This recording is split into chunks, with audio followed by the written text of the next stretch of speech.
Assalamualaikum warahmatullahi wabarakatuh dan salam sejahtera buat anak-anak 4SKM2. Pada minggu ini kita masih dalam bab 1, tetapi kita beralih ke subtopik yang terakhir, iaitu 1.3 pemadam kebakaran. Baiklah, saya pasti semua di antara kita pernah melihat alat pemadam kebakaran. Tapi adakah kita pernah menggunakannya atau tidak?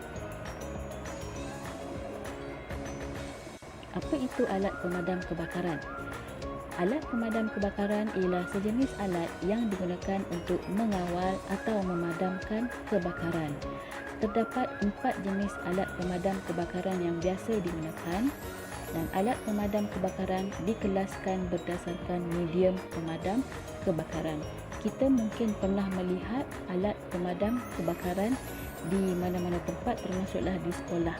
Tapi adakah kita tahu bahawa terdapat 4 jenis alat pemadam kebakaran yang digunakan berdasarkan bahan yang terbakar? Kita lihat apakah 4 jenis alat pemadam kebakaran tersebut. Yang pertama, alat pemadam kebakaran jenis air. Yang kedua, jenis buih. Yang ketiga, jenis karbon dioksida. Dan yang keempat, jenis serbuk kering. Baiklah, kita lihat 4 jenis alat pemadam kebakaran. Yang pertama adalah jenis air, di mana warna label pada alat pemadam kebakaran tersebut adalah merah, dan dia akan tulis perkataan water, iaitu air. Apa fungsi dia? Untuk memadamkan kebakaran yang hanya melibatkan bahan pepejal seperti kain, kertas dan kayu. Maksudnya di sini, alat pemadam kebakaran jenis air hanya boleh memadamkan api apabila bahan pepejal, contohnya kain, kertas dan kayu, terbakar. Yang kedua adalah jenis buih. Warna label pada alat pemadam kebakaran adalah krim, dan dia akan tulis dekat situ foam ataupun buih.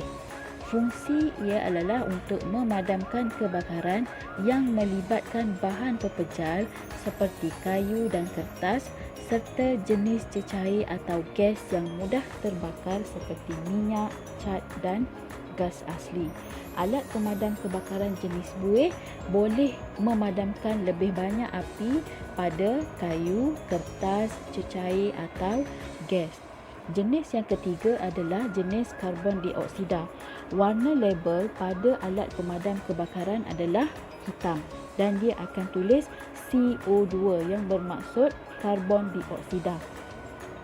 Fungsinya adalah untuk memadamkan kebakaran yang melibatkan peralatan elektrik, gas dan wap. Yang keempat adalah jenis serbuk kering, yang mana warna label pada alat pemadam kebakaran adalah biru dan ditulis perkataan powder yang membawa maksud serbuk kering. Alat pemadam kebakaran jenis serbuk kering boleh memadamkan semua jenis kebakaran. Jadi di antara keempat-empat alat pemadam kebakaran, serbuk kering adalah lebih bagus, di mana dia boleh memadamkan semua jenis kebakaran. Jenis kebakaran yang berlaku pula boleh dikelaskan kepada beberapa kelas, iaitu yang pertama kita namakan sebagai kelas A. Kebakaran kelas A melibatkan bahan api mudah terbakar jenis pepejal, kecuali logam. Apakah bahan pepejal tersebut? Kayu, kertas, kain dan sebarang bahan yang mudah terbakar. Ini adalah jenis kebakaran kelas A. Seterusnya, jenis kebakaran kelas B. Kebakaran melibatkan jenis cecair seperti petrol, kerosin, diesel, cat, varnis dan lain-lain yang berkeadaan cecair. Jenis kebakaran yang ketiga kita namakan sebagai kelas C. Ia melibatkan kebakaran gas seperti gas LPG, LNG, oksigen dan lain-lain. Jenis kebakaran kelas D pula, kebakaran melibatkan logam seperti magnesium, aluminium, natrium, kalium dan sebagainya. Seterusnya, jenis kebakaran kelas E. Kebakaran ini melibatkan peralatan elektrik seperti suis, plug ataupun alat-alat elektrik yang berada di rumah kita. Kelas F pula, kebakaran yang melibatkan lemak dan minyak masak. Selain 4 jenis alat pemadam kebakaran yang telah kita bincangkan di awal video tadi, iaitu jenis air, buih, karbon dioksida dan serbuk kering, terdapat satu lagi jenis alat pemadam api yang kita namakan sebagai alat pemadam api ABC. Apakah itu alat pemadam api ABC? Alat pemadam api ABC ini sebenarnya adalah jenis kategori serbuk, yang mana ia boleh memadamkan api dari kelas A, kelas B dan kelas C. Sebab itu ia dinamakan sebagai pemadam api ABC. Kegunaan alat pemadam api ABC boleh digunakan untuk semua jenis kebakaran kecuali kebakaran yang disebabkan oleh logam dan gas yang tidak memungkinkan ledakan. Pemadam api jenis ABC ini tidak berbahaya kepada manusia dan haiwan, tidak mencemarkan tanah dan mudah diselenggara sekurang-kurangnya sekali setahun. Kelembapan yang dihasilkan adalah lebih lama, justru ia boleh menghalang api daripada merebak semula. Alat pemadam ABC ini sangat sesuai untuk kita letak di rumah-rumah kerana ia biasanya saiz dia ada yang dalam saiz yang lebih kecil, maka ia mudah untuk digunakan dan mudah untuk dibawa. Ia juga berfungsi untuk memadam semua jenis kebakaran kecuali logam pada peringkat awal. Bila api itu sudah terlalu marak, alat pemadam api tidak lagi sesuai digunakan. Baiklah, seterusnya kita juga ada selimut kebakaran, yang mana selimut kebakaran ini berfungsi untuk memadamkan api. Apa itu selimut kebakaran? Ia diperbuat daripada 2 lapisan gentian kaca. Jadi selimut kebakaran ini mampu memadamkan api yang kecil atau sederhana, yang mana api tersebut susah dipadamkan apabila kita menggunakan air. Cara untuk menggunakan selimut kebakaran adalah dengan cara selimut kebakaran ini menyelimuti badan mangsa supaya api pada badan mangsa itu akan padam. Kita biasa melihat alat pemadam kebakaran, tapi adakah kita tahu cara untuk menggunakan alat pemadam api dengan betul? Okey, mari kita lihat apakah langkah-langkah untuk menggunakan alat pemadam api dengan betul. Yang pertama adalah tanggalkan pin keselamatan dan pastikan alat pemadam itu berada dalam keadaan tegak. Kamu lihat pada bahagian atas alat pemadam api ada pin keselamatan yang berbentuk bulat, maka kamu perlu tarik pin tersebut, tapi pada masa yang sama kamu mesti pastikan alat pemadam tersebut berada dalam keadaan tegak berdiri. Halakan moncong alat pemadam api ke pangkal api. Jangan hala pada orang lain, halakan pada bahagian yang terbakar. Jarak anda dari api tersebut haruslah kira-kira 2 hingga 2.5 meter. Maksudnya anda tidak boleh berada terlalu dekat ataupun terlalu jauh daripada sumber api. Yang ketiga, tekan pemicit yang berada di atas alat pemadam. Dan yang keempat, setelah kamu tekan pemicit, kita akan keluar semburan bahan tersebut.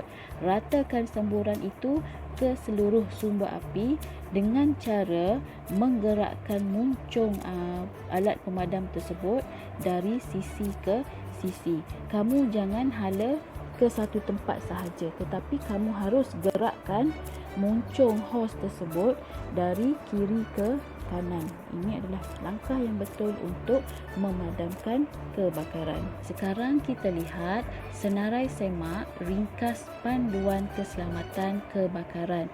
Apa langkah-langkah yang perlu kita buat untuk mengelakkan berlakunya kebakaran dan apa langkah yang perlu kita buat jika berlaku kebakaran. Yang pertama, memasang alat pengesan asap. Yang kedua, Pastikan ada pelan kecemasan dan laluan kecemasan dari setiap bilik dan semua penghuni tahu serta telah berlatih menggunakannya.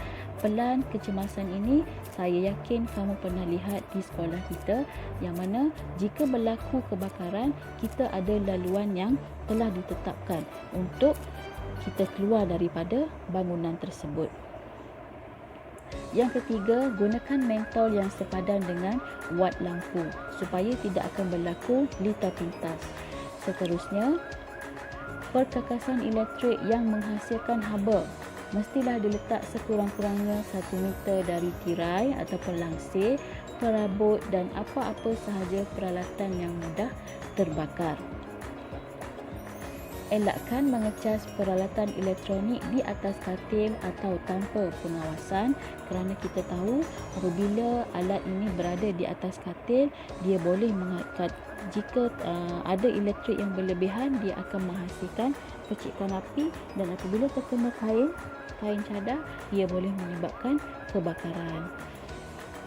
Sentiasa periksa pendawaian elektrik di rumah dari masa ke semasa untuk mengenal pasti dan mengatasi kerosakan atau kebakaran yang boleh berlaku akibat lita pintas. Seterusnya, elakkan membuat penyambungan atau membebankan lita elektrik. Maksudnya di sini, pada satu soket kita letak sampai 4 ke 5 plug. Jadi ini kita namakan sebagai bebanan elektrik yang melampau. Jika ia melebihi daripada yang sepatutnya, ini boleh membawa kepada kebakaran. Letakkan mancis dan pemetik api di tempat yang tinggi supaya ia tidak boleh dicapai oleh kanak-kanak. Bekas-bekas yang mengandungi cecair mudah terbakar hendaklah disimpan di tempat yang jauh dan selamat daripada punca api dan kanak-kanak. Dan anda disyorkan untuk meletakkan 1 unit alat pemadam kebakaran jenis serbuk kering ataupun jenis ABC di rumah, yang mana jika berlaku kebakaran yang kecil, kita boleh gunakan alat pemadam tersebut supaya sebelum ia merebak menjadi lebih besar. Okay, ini adalah tugasan yang terakhir, menjalankan audit alat pemadam kebakaran di sekolah. Okay, tetapi disebabkan sekarang kita tidak boleh lagi untuk pergi ke sekolah, maka aktiviti ini saya akan tangguhkan dulu sehingga kita berjumpa di kelas bersemuka. Baiklah, itu sahaja untuk tajuk dalam bab 1.